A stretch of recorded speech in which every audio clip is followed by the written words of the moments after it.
मेरे परिवारजनों, हम भारतवासी एक होते हुए भी बोलियां, भाषाओं, वेशभूषा, खान-पान, रहन-सहन कितनी ही विविधता से भरे हुए हैं।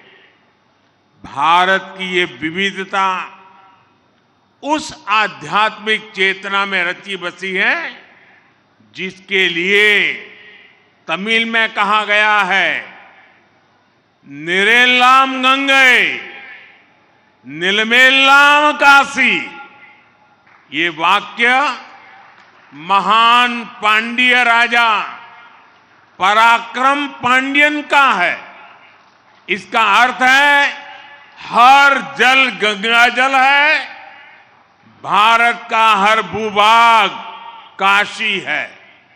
जब उत्तर में आक्रांताओं द्वारा हमारी आस्था के केंद्रों पर, काशी पर आक्रमण हो रहे थे, तब राजा पराक्रम पांड्यन ने तेनकाशी और शिवकाशी में ये कहकर मंदिरों का निर्माण कराया कि काशी को मिटाया नहीं जा सकता।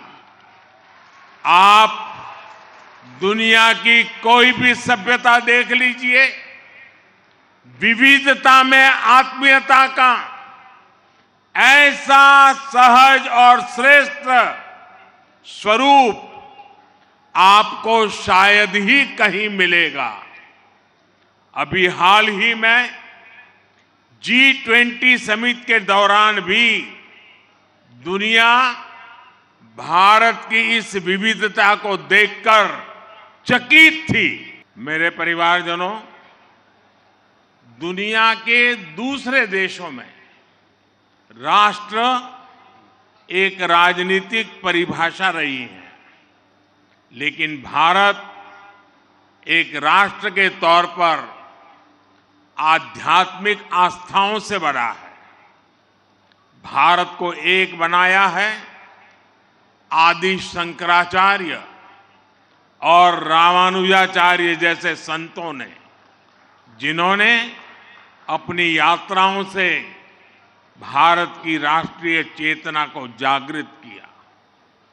तमिलनाडु से आदिनम संत भी सदियों से काशी जैसे शिव स्थानों की यात्रा करते रहे। काशी में कुमार गुरुपुरर ने मठ मंदिरों की स्थापना की थी। तिरुपनंदाल आदिनम का तो यहां से इतना लगाव है कि वो आज भी अपने नाम के आगे काशी लिखते हैं।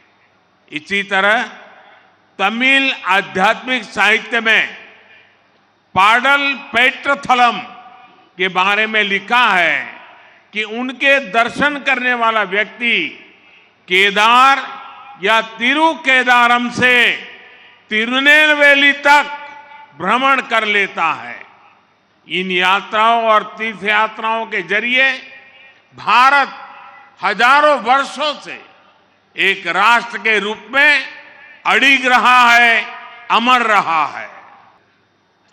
मुझे खुशी है कि काशी तमिल संगमम के जरिए देश के युवाओं में अपनी इस प्राचीन परंपरा के प्रति उत्साह बढ़ा है।